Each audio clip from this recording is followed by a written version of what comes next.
마우리치오 폴리니를 추모하며 존경하는 마우리치오 폴리니 선생님께 저는 선생님의 쇼팽 폴로네즈 음반을 들으며 이 글을 쓰고 있습니다. 1976년에 세상에 선을 보인 뒤로 선생님의 대표작 중 하나로 꼽히는 동시에 지금까지 논쟁의 대상이 되고 있는 녹음 음반이죠. 명징하고 강력하며 기교적으로 완벽하다는 이유로 찬사를 보내는 이도 있고 냉정하다는 이유로 비판하는 사람도 있습니다. 제 개인적인 의견이 얼마나 의미가 있겠습니까만 저는 두 의견 다 일리가 있다고 생각합니다. 하지만 한 가지만은 분명합니다. 지극히 선생님다운 연주라는 사실 말입니다. 솔직히 말씀드려 마우리치오 폴리니 선생님께서 3월 23일 82세를 일기로 타계하셨다는 소식을 처음 들었을 때 느꼈던 감정은 슬픔이 아니라 낭패감이었습니다.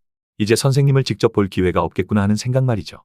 지인 몇 명이 선생님을 뵈러 유럽까지 다녀온 이야기를 신나게 늘어놓을 때도 그저 입만 벌린 채 듣기만 할 뿐이었습니다.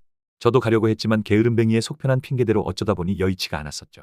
그런 제가 선생님에 대한 추도사를 쓰게 되었습니다. 선생님과 인연이라고는 그저 여느 음악의 호가 수준밖에 없는 제가 말입니다. 그래서 저는 바로 그런 사람들을 대표해 이 추도사를 쓰려고 합니다. 선생님은 1942년 1월 5일 이탈리아 밀라노에서 태어나셨죠.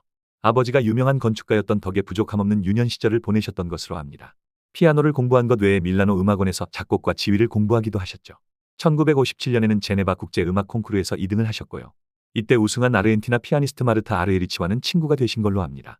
18세 때인 1960년에는 바르샤바에서 열린 쇼팽 국제 피아노 콩쿠르에서 우승했는데 이때 심사위원장이었고 쇼팽 해석의 권위자였던 아르투르 루빈스타인이 저 아이는 우리 중 누구보다도 피아노를 잘 친다고 찬탄했다는 일화는 유명합니다. 여느 피아니스트였다면 이 성공을 계기로 전 세계를 돌아다니면서 활발하게 공연을 가졌을 겁니다. 아니, 그러기 싫어도 주변에서 부추기거나 계약 때문에 그렇게 되지요. 하지만 선생님은 1년 동안 공연을 일절 갖지 않으면서 공부에 전념했습니다. 쇼팽 스페셜리스트라는 딱지가 붙는 게 싫어서 그랬다는 말도 있지요. 전설적인 피아니스트 아르투로 베네데티 미켈란젤리에게서 반년간 배운 것도 이 무렵의 일이었죠. 선생님의 연주를 들어보면 미켈란젤리의 영향을 상당히 많이 받았다는 것을 알게 됩니다. 예를 들어 미켈란젤리의 장기이기도 했던 드뷔시에서 그렇죠. 섬세하기 짝이 없는 터치와 미묘한 음색 변화 같은 것 말입니다. 물론 미켈란젤리만큼 탐미적이지는 않지만 그건 어떤 피아니스트에게도 애초에 불가능한 게 아닐까 싶네요. 하지만 드뷔시 외에 몇 군데에서 겹치기는 해도 선생님의 레퍼토리는 미켈란젤리와는 상당히 달랐습니다. 무엇보다도 고전지향적인 미켈란젤리와는 달리 선생님은 근대 레퍼토리, 심지어 동시대 음악까지도 편견 없이 폭넓게 받아들였으니까요. 피에르 블레즈 같은 음악가는 작곡가로서나 지휘자로서나 선생님의 든든한 맹우가 되어주었고 선생님은 그 밖에도 카를 하인츠 슈토크하우젠, 브루노 마데르나 등 여러 현대 작곡가들의 음악을 평생에 걸쳐 줄기차게 연주했습니다. 심지어 모차르트 탄생 250주년을 기념하는 2006년 잘츠부르크 페스티벌 같은 행사에서도 말이지요. 이때 연독주의 후반부의 프로그램을 선생님이 베베른과 블레즈의 곡으로 임의로 바꿔 연주하는 바람에 청중의 상당수가 중간에 나가버렸다고 하더군요. 선생님께서 지휘도 했다는 사실은 그리 알려지지 않은 것 같습니다. 사실 연주자나 성악가가 경력 중후반에 지휘를 겸업하거나 아예 지휘자로 전향하는 것은 그리 드물지 않은 일이지요. 신체적인 변화 때문에 그렇게 된다는 지적도 있습니다. 기량도 체력도 쇠퇴한다는 것이죠. 하지만 음악을 대하는 관점이 변하기 때문이기도 합니다. 더 폭넓은 관점에서 음악을 대하고자 하는 욕구가 자연히 그렇게 이끈다는 겁니다. 특히 협주곡의 경우 독주부뿐만 아니라 오케스트라 파트까지 장악한다면 사실상 곡을 자신의 뜻대로 해석할 수 있게 되니 커다란 유혹이 아닐 수 없습니다. 선생님은 모차르트 피아노 협주곡 같은 경우에는 일찍부터 지휘를 겸해서 연주하기도 하셨지만 지휘자로서 본격적으로 무대에 선 것은 1981년의 일이었습니다. 페사로에서 열린 로시니 오페라 페스티벌에서 이 작곡가의 오페라 호수의 여인을 지휘한 것이죠. 이에 대한 평단의 반응은 엇갈렸습니다. 로시니 특유의 어법의 정통한 해석이라는 찬사와 융통성 없고 고지식한 데다 템포가 지나치게 빠르다는 비판이 공존했지요. 어쨌거나 이후에도 선생님은 기회가 될 때마다 종종 지휘 무대에 섰습니다만 그게 선생님을 지휘자로 각인시킬 만큼 자주는 아니었던 모양입니다. 저를 비롯해 국내의 많은 음악 애호가가 품었던 의문이 있었지요. 왜 폴리니는 우리나라에 오지 않는 것일까? 옆나라 일본에는 자주 가셨으면서 말입니다. 1990년대 중반 이후부터는 기량이 떨어져가는 마당에 새로운 청중을 만날 수는 없다고 하셨다지요. 사실 그 말이 고지곳대로 들리지는 않습니다.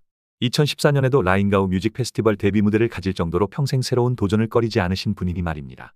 설령 그 말을 액면 그대로 받아들인다 하더라도 왜 그 이전에는 안 오셨는지 의문입니다. 수익성 문제는 아닐 거라고 생각합니다. 오히려 정치적 문제 때문이 아니었을까 짐작해봅니다. 선생님은 공산주의자였으니까요.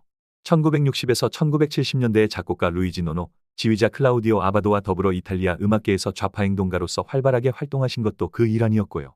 어느 독주회에서 베트남 전쟁에 반대하는 발언을 한 것 때문에 청중이 소란을 일으킨 나머지 경찰이 개입해야 했다는 것은 꽤 잘 알려진 일화입니다. 하지만 그럼에도 불구하고 선생님은 역시 뼛속까지 예술가였다고 해야 할 겁니다. 정치적으로 반대되는 신념을 가진 음악가라도 예술적으로 뜻이 맞으면 함께 일하는 것을 꺼리지 않으셨으니까요. 물론 이탈리아의 정치에 대해 만년까지 날카로운 발언을 그치지 않으신 것은 그와 별개의 문제겠지요. 선생님은 같은 밀라노 태생으로 평생에 걸친 친구이자 음악적 동반자였던 클라우디오 아바도가 2014년에 80세를 일기로 세상을 떠나자 큰 충격을 받았고 점차 대외 활동을 줄여나가셨지요. 그렇기에 2022년 5월에 내한 공연을 2차례 열 예정이라는 소식이 공표되었을 때 우리나라 음악의 호가들이 느낀 흥분은 실로 대단한 것이었습니다. 예매는 문자 그대로 전쟁이었고요. 하지만 과연 이 공연이 무사히 열릴 것인지 우려하는 시각도 많았습니다. 결국 이 공연은 선생님의 건강 문제를 이유로 이듬해 4월로 연기되었고 그마저도 결국 취소되고 말았죠. 선생님의 열렬한 팬이던 제 지인 하나는 이런 일련의 과정을 견디다 못해 숙제 유럽까지 가서 선생님의 공연을 직관하는 영예를 스스로에게 베풀더군요. 저는 여건이 안 돼서 따라가지 못했지만 말입니다. 선생님은 21세기 들어서도 많지는 않지만 꾸준히 녹음 활동을 이어가셨는데 이 시기의 녹음들은 이전과 다르다는 지적을 종종 듣습니다. 저는 그 가운데 2008년에 녹음하신 바흐 평균율 클라비어 곡집 제1권 녹음을 무척 아끼고 있습니다.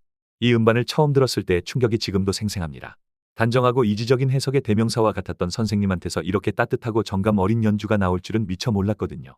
역시 위대한 예술가는 세월을 그냥 보내지 않는구나 하는 생각이 절로 들었습니다. 선생님께서 제 이권을 끝내 내놓지 않으신 게 얼마나 아쉬운지 모르겠습니다. 선생님, 이 글을 어떻게 마무리할까 고민하던 도중에 웨트베시 페테르 작곡가가 타계했다는 소식을 접했습니다. 3월 24일에 향년 80세로 돌아가셨다는군요. 선생님께서 타계한 바로 다음 날이죠. 참으로 불경스러운 얘기입니다만 소식을 듣자마자 혹시 선생님께서 하는 생각부터 들었습니다. 선생님은 생전에 동시대 음악을 조명하는데도 무척 열심히셨으니까요. 웨트베시의 죽음은 국내의 음악의 호가들에게도 적잖은 충격일 터입니다. 그는 올해 통영국제음악제의 상주작곡가로서 활동할 예정이었으니까요. 그러나 사람이 그 어떤 계획을 세우더라도 그것을 이루느냐 아니냐는 것은 하늘에 달려있다는 게 맞나 봅니다. 아무려나 두 위대한 음악가를 연이어 떠나보내게 되어 음악계에 충격이 이만저만이 아닙니다. 부고기사마다 두 분을 묶어서 쓰고 있네요. 저 역시 여기서 그러고 있고 말입니다. 사실 국내에는 선생님은 알아도 웨트베시는 모르는 이가 많은데 이 자리를 빌어 이름이라도 전하고 싶었습니다. 저 역시 그의 음악을 몇 번 접해본 입장이라 감회가 없지 않고 말입니다. 덕분에 부디 가시는 길이 외롭지 않기를 빕니다. 이제 뒷일은 후학들에게 맡기고 편히 쉬시기 바랍니다. 더 칼럼니스트